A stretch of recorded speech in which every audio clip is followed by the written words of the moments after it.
Hey everyone, welcome back to their hardware news recap for the week. In this one, we'll be doing a follow-up on the Linus Tech Tips Backpack Warranty and talking about some important changes to how we're treating LMG going forward. We'll also be going over the Ryzen 7000 launch, where AMD has now officially given an announcement of an announcement. That's right, only one more announcement and we get a free announcement.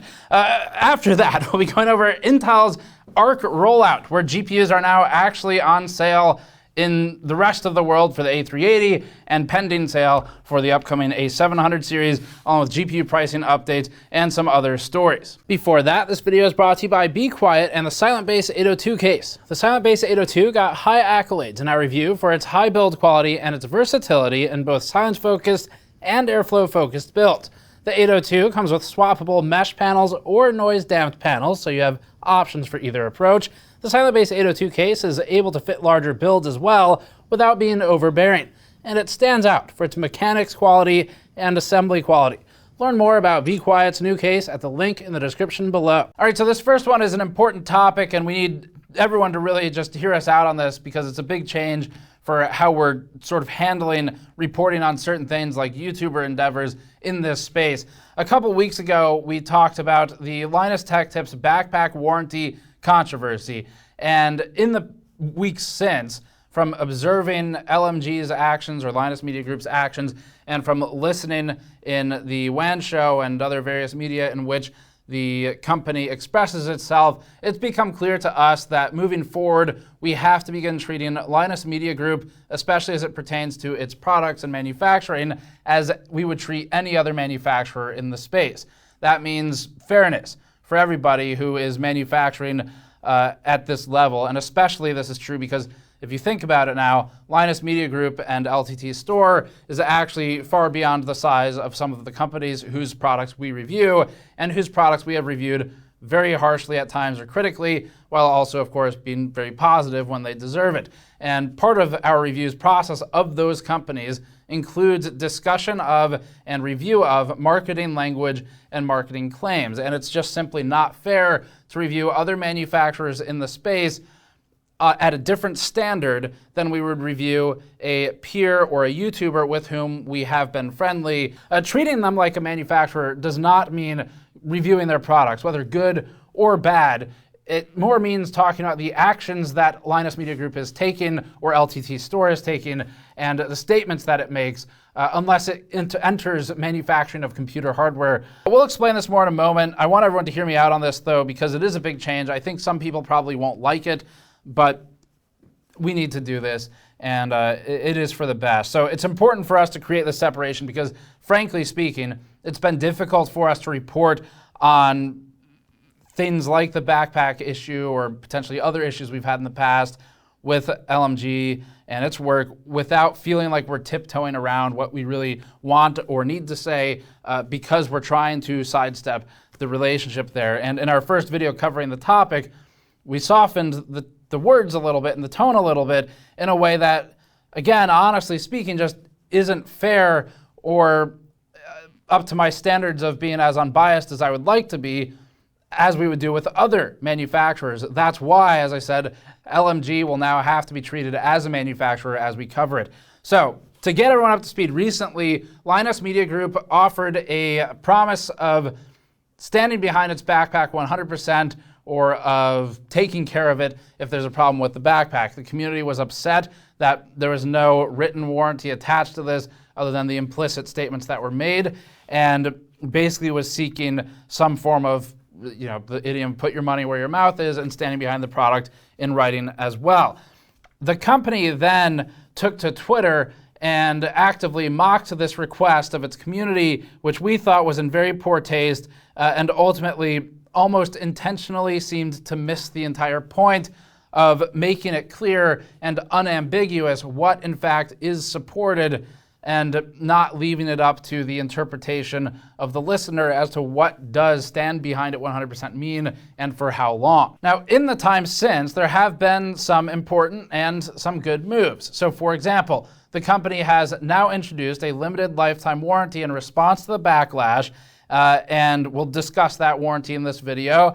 It, however, also first launched a, quote, trust me bro warranty t-shirt to rub salt in the wounds, profiting off of the legitimate concerns of customers in ways that we think are in incredibly poor taste. And I know some of you in the audience, because this is a different situation where it's not just us reporting on a pure manufacturer without a media presence, some of you will perhaps dislike that commentary. However, allow me to elaborate and explain the problem. This is where we get to why it's important to treat instances like this with LMG not as a group of friends, but as a manufacturer. Because if, for example, Artesian Builds released a t-shirt that said, reroll, you can imagine that I'd be on camera basically immediately and would be ranting in a very long video about the insulting action, railing against how unbelievably tone deaf it would be for Artesian to release a reroll t-shirt in the face of its issues, where it would be in effect trying to profit off of a situation where people felt genuinely upset and genuinely wronged in a way that's really not funny. And we'd strongly condemn that behavior if a company like Artesian did it, where it's disrespecting and minimizing its customers. Oh, and there's the reroll. So again, I would implore you all to try and look at it objectively like we're trying to do and say, how would GN react to MSI or Artesian or Gigabyte releasing things like a t-shirt sort of mocking the genuine concerns of customers? You know, if Artesian did such a thing in response to its unethical actions as a means to try and profit, obviously we would take significant issue with that and we'd be talking about it. Frankly, it would be unfair for us to sit and watch as a peer in the industry similarly kind of mocked its customers or memed on an issue that they felt strongly about without us speaking out in a fair and objective way that's fair to everyone else whose products we report on and whose actions we report on. So this is about being fair to other manufacturers and to being fair to consumers who rely on coverage. And that means no favors. We're not the only ones who disapproved of this shirt either. In addition to chat, of course, there was also, take for example, Linus Media Group's own Luc Lafreniere, who we've always had a great respect for when working with him in the field when he was sort of doing technical reporting and for his candor in general. Take what he said when he voiced a similar opinion about the action. Sure. I spent an embarrassing amount of time verifying that this was actually our website, because the first time I ever saw this, someone posted it in Floatplane chat, and I was like, you must be kidding me. There's no way we're actually releasing this. And it's our website. It's definitely it. It's real. I don't think this is a worse idea than making the shirt in the first place, so, you know. Yeah, oh, that's great. Meanwhile, Linus Media Group's CEO, Linus Sebastian, seemed to miss Luke's point entirely and instead was primarily focused on his sales and the profits that the shirts were driving in this awkward exchange. As far as the public can tell, it was asked for by a fan on Twitter. Is that true? Yes, it was actually requested. I thought it was hilarious, and so I did it.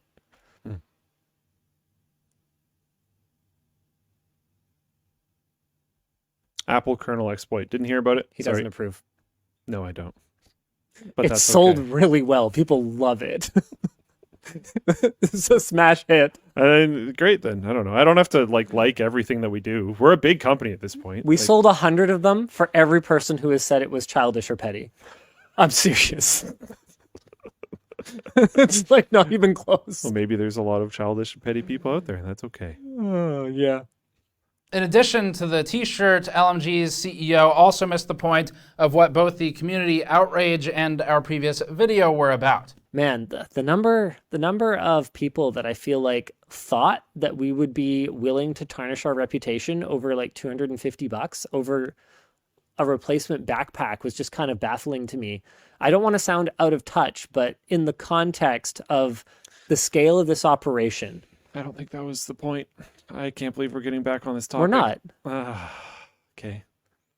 But in the context of the scale of this operation, in the context of the damage that it could do to our brand, $250 is nothing. Right. That's not why people are mad, though. I think people were mad for a variety of reasons, some Okay. valid and some less so. Okay. So we can leave it at that. Now, as we said, the company has since added a limited lifetime warranty, which is a move in the right direction, and it deserves acknowledgement for that move. But it doesn't address the larger issue of lacking clear communication for consumers prior to the point of sale and prior to the initial availability of the product, and then mocking them for it, in spite of the fact that the claims about support were made prior to the warranty was made available, but when the product was already on sale. And the issue that we raised was never that the product didn't have a warranty on its own.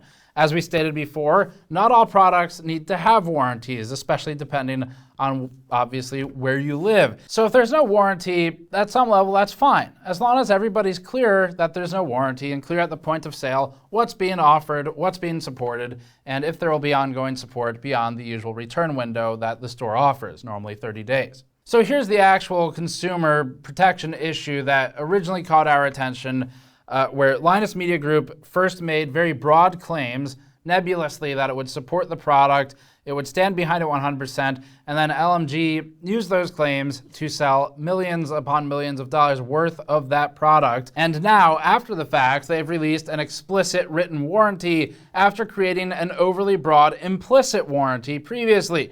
Every element of the design was for today and for 10 years from now. We are not formalizing anything, but we will stand behind our products. And the new written warranty has exclusions that are counter to the broad claims they made earlier about 100% taking care of customers if there's ever an issue. And to be very clear, the issue is not that the warranty has exclusions. All warranties, or nearly all of them, have exclusions. Our own warranties have exclusions. That's very normal. The problem is that the exclusions were not explained prior to the sale, despite making these implicit statements, and they have never been clear to customers up until recently what it means to stand behind a product 100%. And if some of this discussion feels familiar, it is. Because again, it seems like LMG had missed the point from last time and from its own consumers. So it ultimately comes down to trust, no matter what. And I thought you guys saw me the same way, which was kind of heartbreaking, actually. But also eye-opening. The number of people out there who will assume the worst of me just because I let you into my very real and, yes, sometimes flawed thought processes. I don't think you're necessarily reading this the right way. I don't think it necessarily means that people don't trust you. I think that a lot of people go with the stance of trust but verify. And the verify in this situation would be to have a warranty that they can. So the whole Newegg saga that we covered, that was about warranties. And we've reported on these issues before. There's a precedent for how we treat a company with regard to a warranty issue.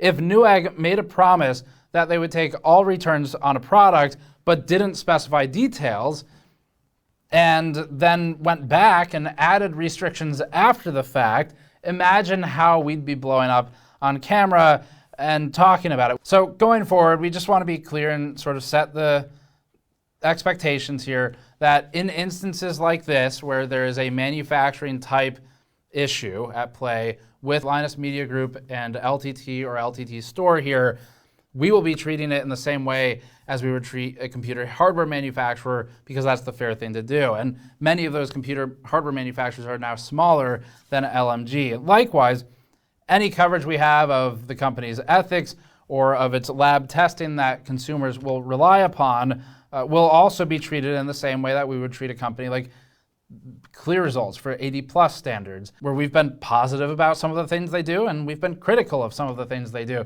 Similarly, we would treat it like Principled Technologies or FutureMark, where you have two extremes of the spectrum depending on whatever the situation is in the future that may arrive. So Linus Media Group is now a very large and successful operation to the point where it's beyond just entertainment anymore. And that's impressive, but it's only fair for us to treat them as a company in that way and not as just a media company or a personality or an outlet. And obviously, I hope that on a personal level, we've presented this in an objective and level-headed, clear enough way that the people with whom we are friendly at LMG, like Linus, can stay professional and friendly when we encounter each other at events and things like that. Because, you know, this type of issue is core to what we do, but it was just really personally conflicting for me to try and report on something that I felt very strongly about, but also know the people on the other side of it more than we do with a manufacturer typically. That's why we have to do this and say this is the right way to go forward when these types of issues arise from any media outlet with whom we are potentially friendly. So that's the change we're making with Linus Media Group. This isn't some big YouTuber drama thing. This is just actual reporting, and I hope that people can respect it as such and respect the decision and understand where we're coming from on it. That's pretty much it for this one. So let's go to the news. First big news item, AMD has announced its announcement for the Ryzen 7000 series. It had already announced that it would be announcing the Ryzen 7000 series with an announcement, but now it's announcing that announcement formally. And the announcement is going to be on August 29th, where AMD CEO Dr. Lisa Su and some of the other members of the AMD team will be detailing the Ryzen 7000 CPUs with potentially some light architectural details, but definitely information on specs, pricing, and the SKUs that are coming out immediately, along with the actual launch date. So this August 29th is not the launch date. It's the announcement of the launch date. Now, another item that AMD is likely to talk about is DDR5 Expo, or EXPO. This is something we've been hearing about from the motherboard manufacturers who work with AMD for quite a while now, where they've been telling us about actually some of them have publicly semi-leaked Expo in the past via BIOS updates like MSI, but they've been telling us about Expo coming out as a DDR feature and noting that AMD is behind the curve on this one, where they've been trying to launch this for a while now, maybe holding it until the Ryzen 7000 launch. So Expo is going to be AMD's direct substitute for XMP, which technically is actually an Intel branding for memory overclocking, memory presets built into the memory sticks and profiling tools. Currently, features like DOCP translate the primary timings from the DDR4 kit's XMP preset onto AMD motherboards. However, Expo should have Ryzen-specific tunings down into some of the sub-timings. AMD historically has benefited greatly from tuning memory and things like Infinity Fabric, depending on which architecture you look at, sometimes more than the relevant Intel architecture for that same time period. And so getting Expo out there to make sure things are translating properly from XMP into an AMD motherboard to then dial the memory, that's pretty important. And if you aren't aware, technically XMP, or in this case Expo, are overclocking, but realistically, you're running the memory at a spec that it was designed to run at, and it was programmed into the memory by the memory manufacturer. The motherboard then executes it and applies those timings, but JEDEC is the technical stock specification that the memory runs. So there are rumors circulating that memory manufacturers are preparing DDR5 kits to hit a so-called sweet spot of 6,000 megatransfers per second for Ryzen 7000 with DDR5, but of course, we'll know more in the next month, or so, actually the next few weeks. As this is an announcement of an announcement, we don't have any details beyond that right now. But August 29th is the day to look out for. We will be covering it basically immediately after the event or during the event, depending on where we end up in the world at the time of the coverage. So up next, Intel's Arc A380, finally available for purchase in the US and Canada soon via Newegg, sort of anyway. The ASRock Challenger A380 is on back order at the time of filming. It should be launching very soon, if not already, when this goes up. And it has a list price of $140. So Intel was actually pretty close to the target when they were telling us their goal of $140 for MSRP. That price point is in line with earlier expectations, and the ASRock Challenger is a single fan design with what we would call a flower-style aluminum heatsink. This design is not powerful or good in general, but it's often sufficient for low-power designs. You can get by on something like a lower-end GTX card or something like a 1050 back in the day. As a reminder, the A380 showed to be the definition of a first-generation product in our testing. That means shaky drivers, lack of support for old APIs. Intel is actually moving to DX9 emulation in DX12, and middling performance versus competing products like the RX 6400. And you can check our full review for all that, now featuring no YouTube age gate. Thanks, YouTube. Thanks, Steve. Ow, my knees. At this time, we don't know how many partners are going to be rolling out A380 partner models initially. Obviously, ASRock's in there. We know that Asus at least was working with Intel on some Arc series partner model cards, so that may roll out with the A380. But at least Arc is going to be available to consumers around the world, and in the A380 at this point, it's just a matter of if it's worth buying now. And we've already given you some answers on that. Now, Quick update here too. Intel has posted several driver updates since our review, and it actually posted Lisa Pierce from the Intel, I think she's a VP of Intel Graphics, from the Intel Graphics team, posted a write-up with an FAQ on ARC. Very kindly, they mentioned us and said that after our review of the Intel drivers, Intel rolled out, it was like they submitted 40-something bug reports to their team. They had already fixed a couple of them by the time their post went live, something like 4. And they were working on several UI issues and also working on repackaging the drivers so that you don't have to download something after you've downloaded the driver to install ARC Control. So it sounds like they're trying to actually address basically all the stuff we complained about in the driver and software review, which is great news. Patrick and I were talking after we read that post, and we were like, did we find over 40 issues? I'm not sure that we did. But hopefully the stuff we found triggered Intel to investigate a little harder and find all those other issues. Now it's just a matter of if it's actually resolved. They have not resolved them all yet. They're just bug reports with a couple that were fixed. But they've had a paradigm shift, it sounds like, with how the driver is packaged.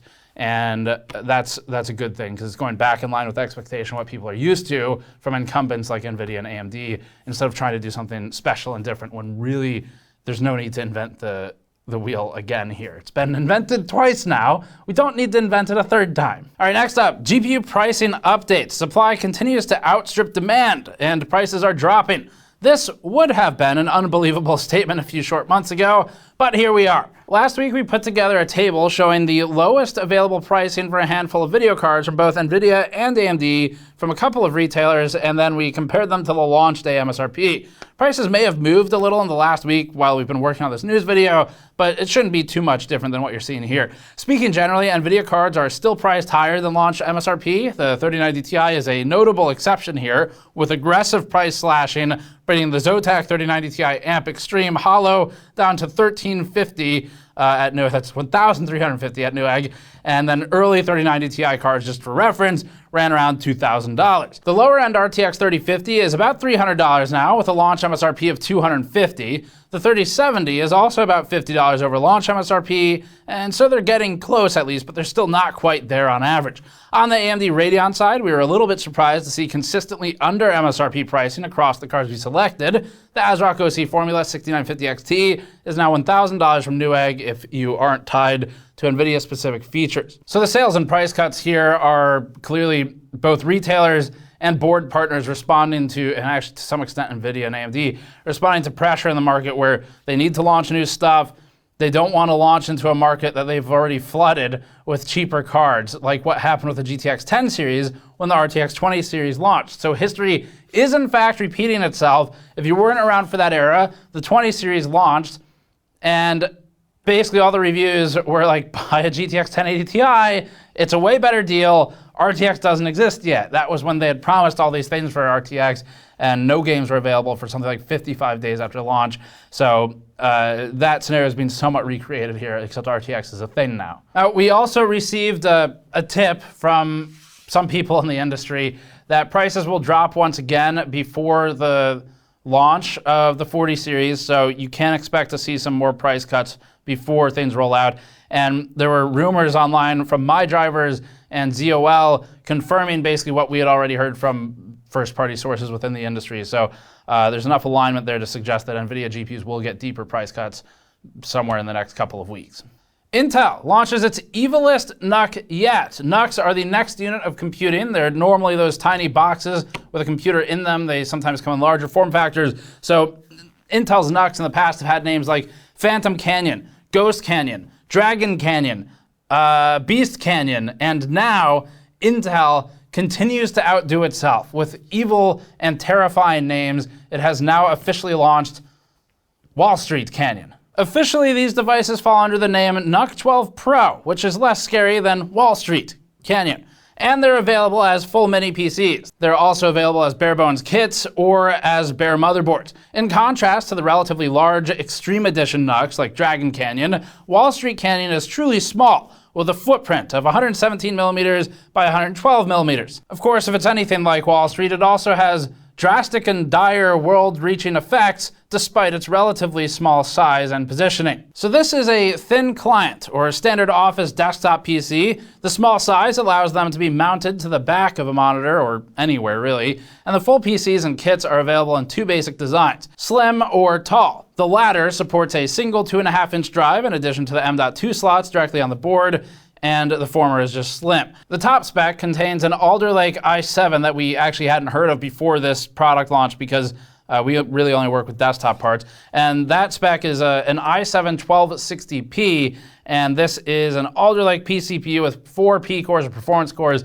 and then 8 E cores or efficient cores. And then for the rest of the specs, it has a 35-watt TDP, turbo goes up to 4.7 gigahertz on the P cores, and the E cores are up to 3.4 gigahertz. For storage and expansion, there's 3 M.2 slots available, but only one of them is populated with the system by its stock configuration, and that one is a full Gen 4 slot. And of course, if you buy bare bones kits or just the motherboard, then there's no M.2 SSD at all in there. The other slots are PCIe Gen 3 by 1, and there's 2 SODIMM or laptop memory slots available for DDR4 memory. Other SKUs are available with less powerful i5 and i3 CPUs, and we don't know the pricing for all of the models at this time, but retailer Simply NUC has fully configured models available for pre-order starting at $750 and $880 depending on spec, and we probably won't be reviewing this specific one. We've reviewed a lot of NUCs, and they're really fun to work on when they're mechanically advanced or interesting, especially some of the Phantom and Ghost Canyon stuff, but this one, it's really just a thin client PC. It's not that interesting to us as a review product, so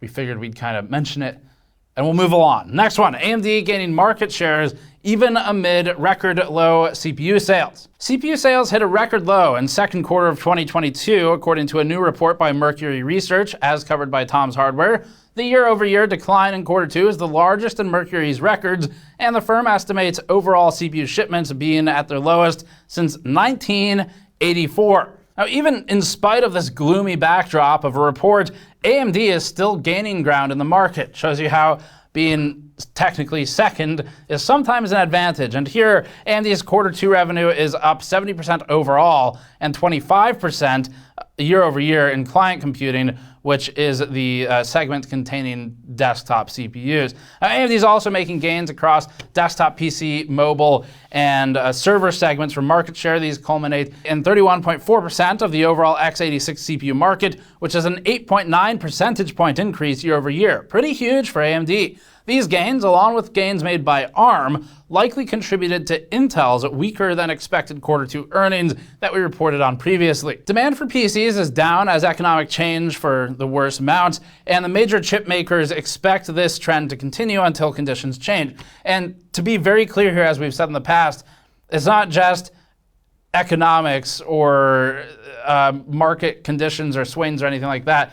It's also the fact that, once again, there were record high sales for several years during the initial COVID work from home boom, and a lot of that has maintained as some companies have readjusted how they work. So naturally, you can't expect infinite growth at high rates forever. That's not how resources work. It's what the companies think, but that's not normally how it works. So this is an expected slowdown at this point. Had to happen somewhere, and it'll ramp back up again at some point in the future. Okay, that's it for hardware news in this one. We'll have another hardware news roundup coming up shortly because there was a lot going on in the industry in the past week. A lot of new products to talk about. Some cool cases that'll be in that one as well. So check back for that if you want some more purely hardware-focused news.